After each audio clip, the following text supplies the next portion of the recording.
Matahari baru saja merayap melewati gedung-gedung kaca di Jakarta Selatan.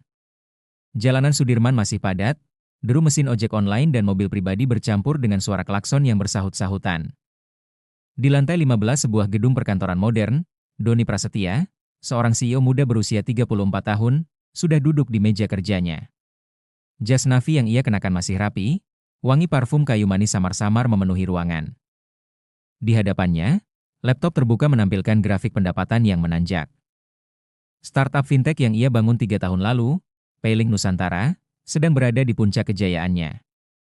Investor masuk, pengguna bertambah, dan media mulai meliriknya. Tapi Doni tahu, di dunia bisnis, setiap kenaikan grafik juga berarti ada mata-mata iri yang mulai memperhatikannya. "Pak, kopi pagi," ucap Lila, sekretarisnya, meletakkan cangkir berisi cappuccino panas. Doni tersenyum, "Terima kasih, Lila. Kita ada meeting jam 9, ya?" Pagi itu tampak normal, sampai Doni menyadari sesuatu. Aroma kopi yang biasanya harum, tiba-tiba terasa berbeda. Ada bau aneh, seperti tanah basah yang tercampur bau amis besi berkarat. Ia mengerutkan dahi. "Lila, ini kopinya baru diseduh?" "Iya, Pak." "Dari mesin yang biasa." "Kenapa?" Doni hanya menggeleng, mencoba mengabaikan rasa tidak nyaman yang tiba-tiba menggelayut di dadanya. Ketika ia keluar dari ruangannya untuk memeriksa ruang pantry, ia melihat sesuatu yang membuatnya berhenti melangkah. Di pojok ruangan, tepat di bawah dispenser air, ada gumpalan tanah kecil, menghitam, lembab, seolah baru saja diambil dari kuburan. Belatung putih merayap di sisinya. Kepalanya merinding. Kantor ini dibersihkan setiap malam oleh tim cleaning service. Tidak mungkin ada tanah seperti ini di sini, apalagi dengan belatung. Siang hari, saat rapat, Doni memperhatikan karyawannya. Sebagian terlihat tidak fokus. Seorang staf IT, Reza, tampak pucat dan terus memegang perutnya. "Mas Reza, kamu kenapa?" tanya Doni. Reza menelan ludah. "Gak tahu, Pak, dari tadi pagi saya mual, pusing. Tadi malam saya mimpi buruk, mimpi ada tali melilit leher saya."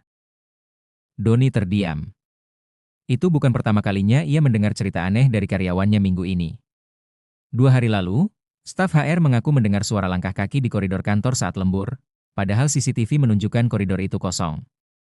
Sore harinya, 3 karyawan datang ke ruangan Doni. Wajah mereka tegang. "Pak, kami mau bicara, kami memutuskan untuk resign," ujar salah satunya, Ari. "Kenapa? Ada masalah dengan pekerjaan?" Ari menatap sesama rekannya, lalu berkata pelan, "Kami takut, Pak. Sejak minggu lalu, suasana di sini aneh. Ada yang lihat bayangan hitam di lantai 3. Bau busuk di pantry. Komputer sering nyala sendiri. Kami nggak tahan." Doni mencoba menenangkan mereka, mungkin cuma kebetulan atau masalah teknis. Jangan langsung berpikir aneh-aneh. Tapi di dalam hati, ia tahu, semua ini terlalu konsisten untuk disebut kebetulan. Malam itu, Doni sengaja lembur sendirian.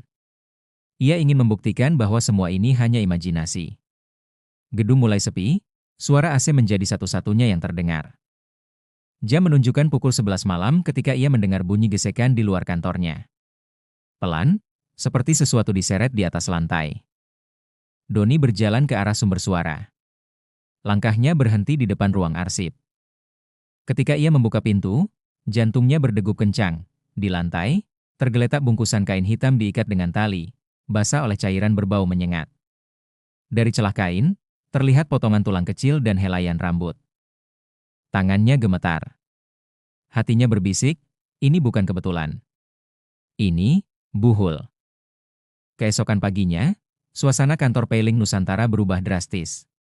Biasanya penuh tawa dan obrolan ringan, kini hanya terdengar suara ketikan keyboard yang pelan, sesekali diselingi batuk gugup.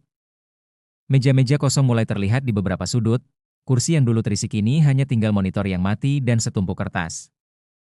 Doni berjalan pelan di lorong. Matanya menangkap Lila, sekretarisnya, sedang merapikan dokumen sambil sesekali menoleh ke pintu, seolah khawatir sesuatu akan muncul dari belakang. "Lila, kenapa?" tanya Doni pelan. Lila menarik napas panjang. "Pak, Semalam saya mimpi ada orang tua berjubah hitam berdiri di tengah kantor. Dia bilang, semua ini akan hancur. Saya terbangun dengan badan dingin semua. Doni tidak menjawab. Dalam hati ia mulai menyadari, ini bukan lagi masalah teknis atau psikologi semata. Ada sesuatu yang disengaja, ada tangan manusia yang bekerja sama dengan kekuatan yang tidak kasat mata. Siang itu, Doni memanggil Reza dari tim IT untuk memeriksa rekaman CCTV. Mereka memutar video dari malam sebelumnya, saat Doni menemukan bungkusan kain hitam di ruang arsip. Di layar, terlihat lorong sepi. Lampu redup. Jam 22.37, bayangan samar melintas, tapi anehnya, tidak ada sosok fisik yang terekam. Hanya siluet gelap yang bergerak seperti asap. Reza menelan ludah. Pak, ini nggak mungkin gangguan kamera. Kalaupun error, nggak akan menghasilkan bayangan bergerak seperti ini. Doni menatap layar lekat-lekat. Potong bagian ini. Simpan di hard disk terpisah. Jangan kasih tahu siapapun. Beberapa hari terakhir, satu nama mulai sering terdengar di bisik-bisik karyawan. Bayu, mantan co-founder yang keluar setahun lalu setelah berselisih soal arah bisnis. Seorang staf lama, Hendra, datang diam-diam ke ruang Doni sore itu. Pak, saya nggak tahu ini penting atau enggak. Tapi 3 minggu lalu, saya lihat Bayu nongkrong di kafe seberang gedung ini. Dia sama seorang laki-laki tua yang bawa tas anyaman. Saya sempat dengar kata-kata. Sudah saya tanam, tinggal tunggu hasilnya. Doni terdiam lama. Nama Bayu memang membawa luka lama, tapi apakah benar dia tega melakukan ini? Malam Jumat, Doni memutuskan untuk mengambil langkah lain. Ia mengundang Ustaz Rahman, seorang peruqyah yang sering membantu membersihkan rumah dan usaha dari gangguan sihir. Saat adzan Isya, sebagian karyawan yang masih bertahan diajak berkumpul di ruang meeting. Lampu ruangan diredupkan, hanya menyisakan cahaya lembut dari lampu meja.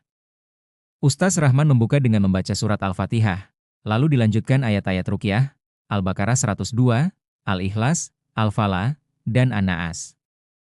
Suasana berubah. Sebagian karyawan mulai merasa mual, kepala berdenyut, bahkan ada yang tiba-tiba menangis tanpa sebab. Ketika ayat terakhir dibacakan, terdengar bunyi keras dari arah pantry, seperti sesuatu jatuh dari ketinggian. Doni dan 2 staf berlari ke sana, dan menemukan bungkusan kain hitam lain, kali ini berisi jarum-jarum karatan, serpihan kaca, dan foto dirinya yang dilipat. Ustaz Rahman menatap Doni serius. Ini jelas, sihir buhul. Ada yang ingin menghancurkan usaha ini, bahkan mungkin mengincar nyawa. Kita harus cari sumbernya. Malam itu, Doni pulang dengan dada berat. Ia tahu, permainan ini tidak akan selesai dalam sehari. Tapi ia juga tahu, ia tidak sendirian. Allah adalah sebaik-baiknya pelindung. Di dalam mobil, ia berdoa lirih. Ya Allah, tunjukkanlah siapa yang menzalimi hamba-Mu ini. Kuatkan langkahku, teguhkan hatiku. Jadikan ujian ini penghapus dosa, bukan penghancur hidupku. Pukul 5.15 pagi. Doni baru saja selesai sholat subuh di rumahnya di kawasan Pejaten. Udara terasa dingin, tapi kali ini ada hawa lain yang menusuk. Saat ia melipat sajadah, matanya menangkap sesuatu di pojok ruang tamu. Seekor ular kecil berwarna hitam pekat melingkar di dekat pintu. Doni kaget. Rumahnya berpagar rapat, tak ada celah untuk binatang liar masuk. Ia mendekat pelan, tapi sebelum sempat ia usir, ular itu bergerak aneh, melesat ke arah tembok dan menghilang, seolah tembok itu tembus pandang. Dada Doni berdegup kencang.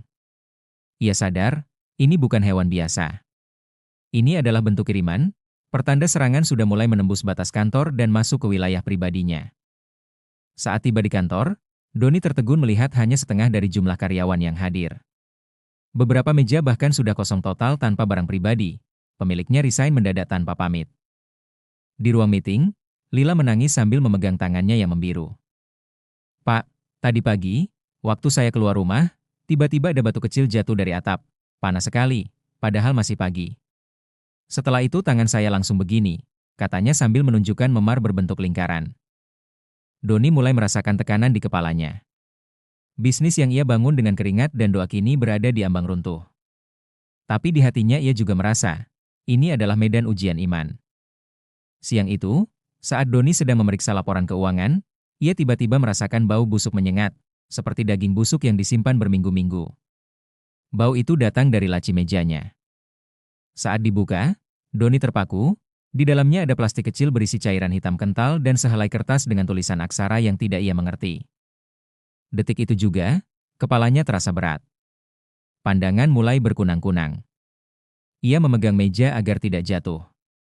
Suara samar seperti bisikan mulai terdengar di telinganya. Berhenti, atau kau akan mati. Doni memejamkan mata, lalu mengucapkan istighfar berulang kali, mengingat ajaran Ustaz Rahman bahwa zikir adalah perisai dari gangguan jin dan sihir. Perlahan, pusingnya mereda, tapi rasa muak dan marah bercampur jadi satu. Malam itu, Doni menemui Ustaz Rahman di masjid kecil dekat kantornya. Mereka duduk di serambi, cahaya lampu neon memantul di lantai keramik putih. Ustaz, saya sudah tidak bisa tinggal diam. Ini bukan hanya tentang bisnis, ini tentang hidup dan mati, kata Doni dengan suara bergetar. Ustaz Rahman mengangguk. Berarti kita harus cari sumbernya. Sihir buhul bekerja karena ada media yang ditanam atau disimpan di sekitar target. Selama itu belum dihancurkan, serangan akan terus terjadi. Doni teringat ucapan Hendra tentang Bayu yang terlihat bersama pria tua misterius. Kalau sumbernya orang yang saya kenal, apa saya harus langsung menuduh? Tidak, jawab Ustaz Rahman. Kita cari bukti yang jelas, dan kita lawan dengan cara yang Allah ridhau, tanpa balas dengan sihir. Ingat, kesabaran di sini adalah pedang yang paling tajam.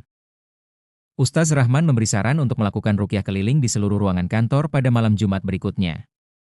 Semua karyawan yang bertahan diminta ikut serta, membawa air mineral yang sudah dibacakan ayat-ayat Quran untuk dipercikan ke setiap sudut ruangan. Ketika mereka sampai di gudang belakang yang jarang digunakan, Lila tiba-tiba berteriak. Di pojok, tertutup tumpukan kardus, ada peti kayu kecil berukir simbol aneh. Saat dibuka, mereka menemukan isi yang membuat darah Doni berdesir.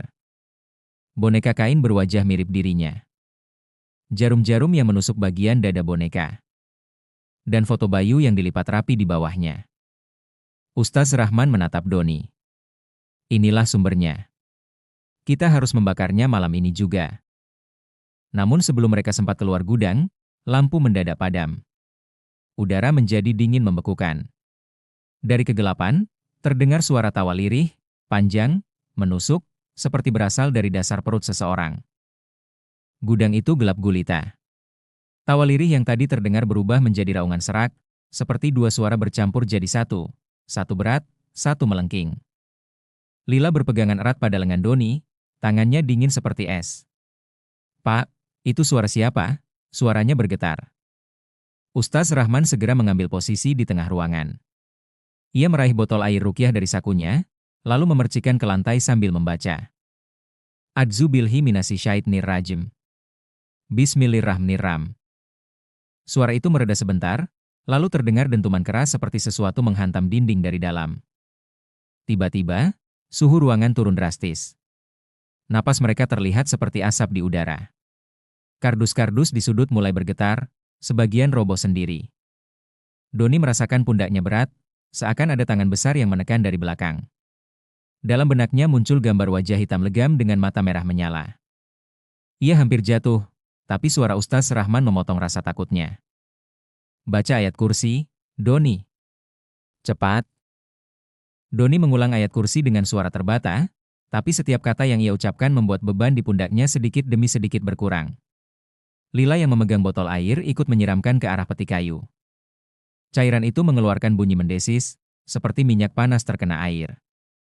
Dengan tekad bulat, Doni mengangkat peti kayu itu. Rasanya berat sekali, padahal ukurannya kecil.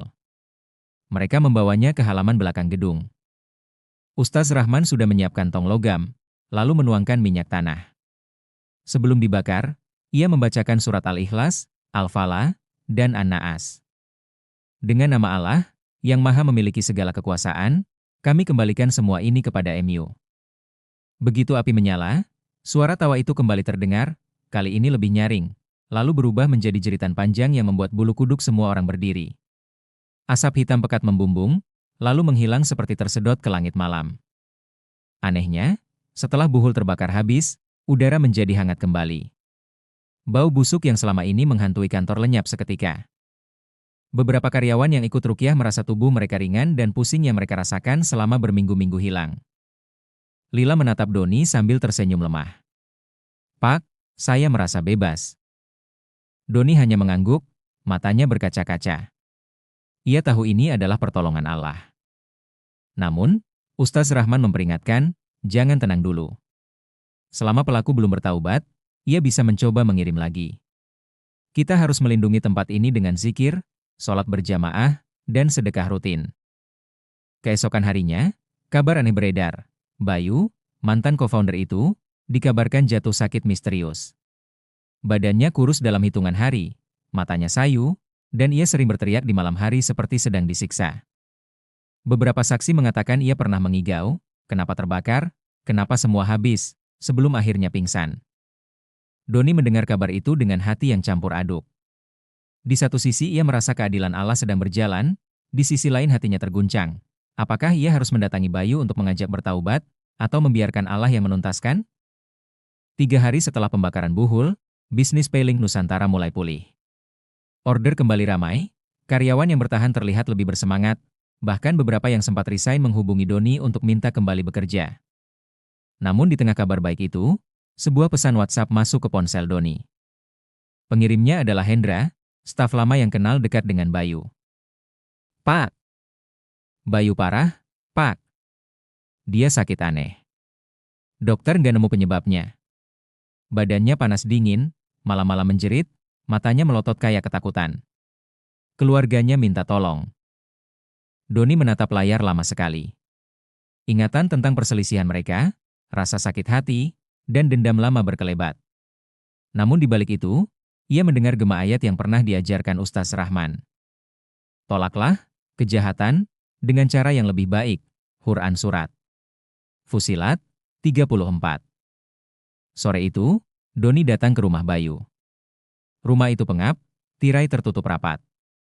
Di dalam kamar, Bayu terbaring lemah, tubuhnya dibalut selimut tebal, tapi keringat membasahi wajahnya. Matanya terbuka setengah, memandang Doni dengan tatapan campuran kaget dan takut. "Kenapa? Kamu datang?" Suaranya serak. Doni duduk di kursi dekat ranjang. "Karena aku nggak mau kamu mati dengan cara seperti ini." Bayu memejamkan mata, air mata mengalir di pelipisnya. Aku salah. Aku pikir dengan sihir itu aku bisa jatuhin kamu, tapi malah aku yang hancur." Doni menatapnya lekat. "Kita semua bisa salah. Tapi Allah masih membuka pintu taubat. Kalau kamu mau, kita bisa panggil Ustaz Rahman untuk bantu rukyah." Bayu terisak dan mengangguk. Malam itu, Ustaz Rahman datang membawa air rukyah, minyak zaitun, dan mushaf kecil. Ruangan kamar dipenuhi bacaan ayat-ayat Quran. Ketika surat Al-Baqarah ayat 102 dibacakan, Bayu berteriak keras, tubuhnya bergetar, lalu muntah cairan hitam pekat bercampur bau busuk menusuk. Ustaz Rahman menutup rukyah dengan doa. "Ya Allah, ampuni hamba-Mu ini, bersihkan hatinya, dan jauhkan ia dari langkah-langkah syaitan." Perlahan, napas Bayu teratur kembali. Wajahnya yang pucat mulai berwarna. Ia memandang Doni dengan mata basah. "Terima kasih, kau selamatkan aku, padahal aku ingin menjatuhkanmu." Doni tersenyum tipis. "Kita semua sama-sama hamba Allah, Bayu. Jangan ulangi lagi jalan yang gelap itu." Seminggu kemudian, Bayu memutuskan untuk pindah keluar kota, memulai hidup baru. Doni dan karyawan kini rutin mengadakan sholat berjamaah di kantor setiap duhur, membagikan sedekah tiap Jumat, dan menjaga kebersihan hati dari iri dengki.